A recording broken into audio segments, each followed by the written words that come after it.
What are the main reasons for the support for the reintroduction of the Bayside ferry service?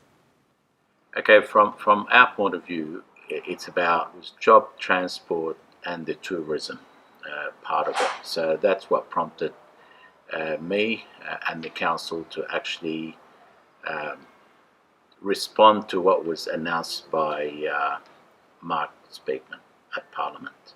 Yeah, don't Yeah. worry. You're As right. of the council meeting on the 10th of June 2020, has there been any further discussion about the development of a wharf in Brighton Le Sands or the reconstruction of two wharfs in Monterey and Dulles Point? Look, after that meeting, obviously we floated the idea about a ferry service to Brighton and Souci. I've written to the Minister of Transport. I've written to the Minister of Tourism, as well as the member for Kurnell who raised the issue last October. Despite wanting to reduce traffic congestion within the local area, what major concerns are there with the parking to access the ferry facilities?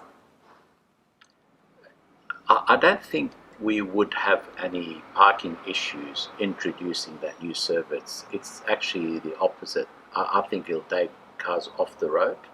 If you have a ferry service, which is ultimately, and I think the member for Cronulla even mentioned eventually it might be a commuter service down the track, it'll more than congestion, it'll take cars off the road.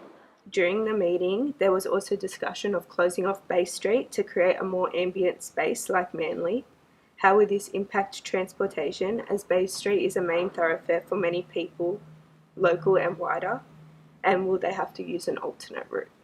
We did have discussion in the past as well about closing Bay Street, and there were talks about having a light rail from Rockdale through Bay Street up to the foreshore. I don't think it'll have an impact on the traffic because not far from it, which is the next street down, is President Avenue. What are some of the economic benefits that are aspired for Bayside Council and local residents if this proposal comes to fruition? So I would envisage that having extra, like a ferry service, closing off Bay Street, having the light rail, having extra hotels in the area, that would definitely attract a lot of jobs. You're looking at the servicing of the ferries. It's local businesses, especially after COVID. How has COVID-19 influenced the idea of local tourism in the Bayside Council area?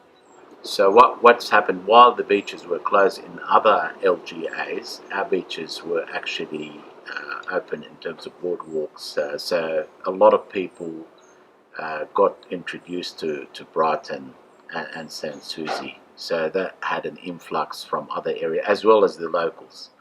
Would you describe this as a sort of reverting to the past, with COVID-19 getting people more active and more outdoors and less attached to technology?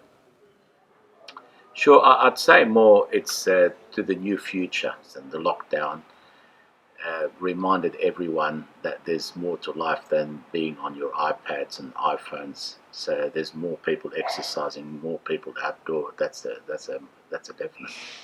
Who are some of the key stakeholders that will participate in the reintroduction of the ferry service?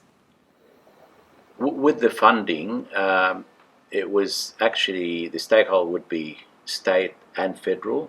It's a partnership between the two, and they have secured a $50 million grant. What is the council doing to receive funding from the state government?